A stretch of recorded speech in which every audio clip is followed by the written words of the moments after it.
Hello students, এই Moumita ma'am. আশা করি তোমরা সকলেই খুব ভালো আছো। Welcome back to our channel. আজকে আমি তোমাদের 6th সেমিস্টার মেজর 14-এর মানে মেজর ইংলিশের পেপার 14 থেকে stopping by woods on a snowy evening এই পোয়েমটার উপরেই কিন্তু আজকের ক্লাসটা ডিসকাস করব। তো দেরি না করে শুরু করে দিই আজকের সেশনটা।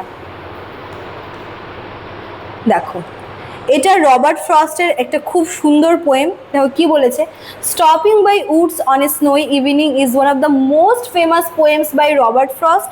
The poem describes a traveller.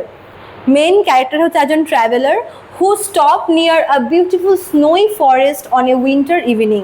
তো যে ট্রাভেলার যে আছে সে কোনো একটা শীতের বিকেলবেলা একটা ফরেস্টের সামনে এসে মানে সে জার্নি করছিল তার ঘোড়াতে, এবং তার ঘোড়াটা সে এসে দাঁড় করায় কোথায়, একটা সুন্দর ফরেস্টের সামনে। ফরেস্টটি খুব সুন্দর এবং পুরো ফরেস্টটি পুরো বরফ দিয়ে ঢাকা, ঠিক আছে। He watches the woods quietly as snow falls around him. এবং সে হচ্ছে যখন দাঁড়ালো ওই জঙ্গলটার সামনে, ফরেস্টের সামনে, তখন কিন্তু অলরেডি স্নোফল হচ্ছিল এবং সে দাঁড়িয়ে দাঁড়িয়ে বেশ কিছুক্ষণ ধরে ওই সুন্দর ফরেস্টটাকে দেখতে লাগলো।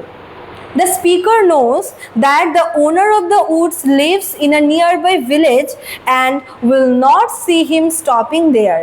তো ওই ফরেস্টার যে ওনার, সে অ্যাকচুয়ালি সামনেরই একটা গ্রামে থাকে, যেটা অলরেডি কিন্তু সেই স্পিকার মানে ট্রাভেলার জানে, এবং সে এটাও জানে যে এই ফরেস্টের ওনার তাকে কোনোভাবেই দেখবে না। এবার সে এখানে সেই ফরেস্টার একটু আর কি ডেসক্রিপশন দিয়েছে। The woods are dark, peaceful and covered with snow. যে ওই ফরেস্টটা হচ্ছে ভীষণ অন্ধকার, কারণ অলরেডি সন্ধে নেমে গেছিলো এবং হচ্ছে ফরেস্টটা ভীষণ ঘন ছিল, তো একটা অন্ধকার একটা ভাব আছে। প্লাস পিসফুল, কারণ সেখানে আশেপাশে কোনো আওয়াজ নেই, একদম নিঝুম একটা জায়গা, এবং পুরো ফরেস্টটা কিন্তু স্নো দিয়ে কভার করা ছিল। The silence and beauty of nature attract the traveller. তো এরকম একটা মানে স্নোই ইভিনিংয়ে স্নোফল হচ্ছে, এত সুন্দর একটা প্রাকৃতিক পরিবেশ, এই জিনিসটা হচ্ছে ট্রাভেলারকে খুব অ্যাট্রাক্ট করে, এবং সে কিন্তু নিজেকে রেজিস্ট করতে না পেরে সেখানে দাঁড়িয়ে পড়ে, ঠিক আছে। He enjoys the calm atmosphere and wants to stay longer. এবং চারিপাশে কামনেস দেখে সে কিছুতেই সেখান থেকে যেতে চায় না, সে ভাবে আরেকটু থাকি, আরেকটু ওয়েট করি। The speaker's horse seems surprised because there is no farmhouse nearby. এবার ওই স্পিকার মানে ওই ট্রাভেলারের কাছে যে ঘোড়াটা ছিল, সেই ঘোড়াটি জানে যে এতক্ষণ দাঁড়ানোর মানে হচ্ছে কাছে নিশ্চয়ই কোনো ফার্ম হাউস আছে, কারণ ট্রাভেলাররা কোনো ফার্ম হাউস বা কোনো এরকম আর কি গেস্ট হাউসে আর কি থাকে। তো যখন ওই ঘোড়াটি দেখলো যে তার মালিক অনেকক্ষণ ধরে দাঁড়িয়ে আছে এবং আশেপাশে কোনো ফার্ম হাউস নেই, তো ঘোড়াটি ভীষণ সারপ্রাইজড হলো। The horse shakes its harness bell as if asking why they have stopped in such a lonely place. তো তখন ঘোড়াটি কি করলো, সে তার মাথায় রাখা যে বেল ছিল সে তার মাথাটিকে নাড়াতে লাগলো এবং সে বেলটি রিং হতে লাগলো। মানে সে বলতে চাইছে যে আশেপাশে কোনো ফার্ম হাউস না আছে কোনো ফার্ম হাউস, না কোনো থাকার জায়গা, তবুও তুমি কেন এরকম একটা লোনলি প্লেসে দাঁড়ালে, ঠিক আছে।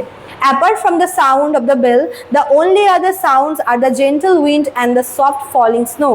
তো সেখানে হচ্ছে মানে আশপাশে ভীষণ একটা সাইলেন্স ছিল, এবং সেই সাইলেন্সের মধ্যে কিন্তু ওই পাতার একটা ঝিরিঝিরি শব্দ হচ্ছে, স্নোফলের একটা ঝিরিঝিরি শব্দ, সুন্দর হাওয়ার একটা মানে একটা জেন্টেল উইন্ড আর কি মানে আর কি প্রবাহিত হচ্ছে, সেই যে মানে হাওয়ার যে একটা আওয়াজ বা হচ্ছে স্নোফলের যে আওয়াজ, এই আওয়াজটা কিন্তু মিলিয়ে এই সমস্ত কিছু মিলিয়ে বেলের আওয়াজ, স্নোফলের আওয়াজ, হাওয়ার আওয়াজ সব মিলিয়ে একটা অন্যরকম কিন্তু পরিবেশ তৈরি করছে, ঠিক আছে। The poem creates a peaceful and dreamy mood. তো পুরো ব্যাপারটাকে ইমাজিন করলে একটা কিন্তু ভীষণ একটা ড্রিমি মুড তৈরি হচ্ছে, এবং যেটা এই পোয়েমে আমরা দেখতেও পাবো, ঠিক আছে। The wood symbolize rest, beauty and the attraction of nature. এখানে যে আর কি ফরেস্টের কথা বলা হচ্ছে, যে উডের কথা বলা হচ্ছে, হচ্ছে সেই উড এখানে কি রেস্ট, বিউটি এবং হচ্ছে নেচারের প্রতি যে অ্যাট্রাকশন, এই পুরো ব্যাপারটাকে সিম্বলাইজ করছে।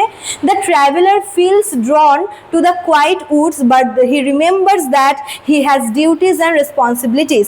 তো সেই ট্রাভেলার মনে করলো যে যদি সে এখানেই থেকে যেতে পারতো, বাট তখন হঠাৎ করে তার মনে পড়ে যে তার জীবনে তার আরও কিছু দায়িত্ব, আরও কিছু কর্তব্য রয়েছে যেগুলো তাকে পূরণ করতে হবে, তাই সে কিন্তু এখানে দাঁড়াতে পারবে না। ঠিক আছে, তখন এখানে আমরা একটা লাইন দেখতে পাবো যেটা হচ্ছে ওই ট্রাভেলার বলে, but I have promises to keep and miles to go before I sleep and miles to go before I sleep. সে চাইছিল ওখানে থাকতে আরও কিছুক্ষণ, বাট তার মনে পড়ে যে তার আরও কিছু দায়িত্ব আছে, একটু ডিউটিস আছে যেগুলো তাকে ফুলফিল করতে হবে, তাই সে বলে যে আমাকে আমার প্রমিস রাখতে হবে, আমাকে আরও যেতে হবে। ঠিক আছে, এই লাইনটা কিন্তু ভীষণ ইম্পর্টেন্ট, তোমাদের এক্সামের জন্য অনেকবার মানে দুবার রিপিট হয়েছে। These lines mean that the speaker must continue his journey because he has many responsibilities. মানে স্পিকার এখানে বলা হচ্ছে যে স্পিকার মানে যে ট্রাভেলার সে এখানে দাঁড়াতে পারবে না, তাকে তার জার্নিটাকে কন্টিনিউ করতে হবে, কারণ তার অনেক দায়িত্ব রয়েছে, ডিউটিস রয়েছে যেগুলো তাকে ফুলফিল করতে হবে।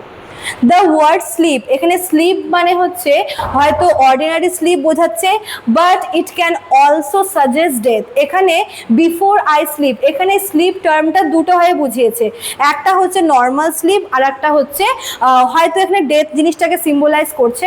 The poem teaches us that all though rest and beauty are attractive we must complete our duties before the end of life. তো এখানে এটাই বলার চেষ্টা করা হচ্ছে যে হয়তো আমরা আমাদের জীবনে চলতে গিয়ে অনেক এরকম সৌন্দর্য, অনেক কিছু আমরা দেখব, কিন্তু আমাদের লাইফটা শেষ হওয়ার আগে আমাদের কি করতে হবে, যে আমাদের যে ডিউটিসগুলো রয়েছে সেগুলোকে আমাদের কমপ্লিট করতে হবে।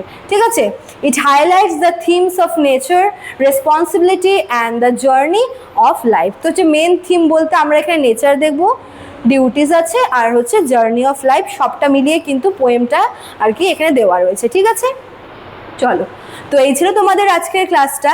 যারা ভাবছো তোমাদের এক্সামের আগে নোটস দেবে তারা আমাদের অফিসিয়াল নাম্বারে কল করে নিও, এখানে অফিসিয়াল নাম্বার দেওয়া আছে, কোর্স ফিও দেওয়া রয়েছে। চলো, আজকে এতটুকুই থাকলো, দেখা হচ্ছে নেক্সট ক্লাসে। Thank you.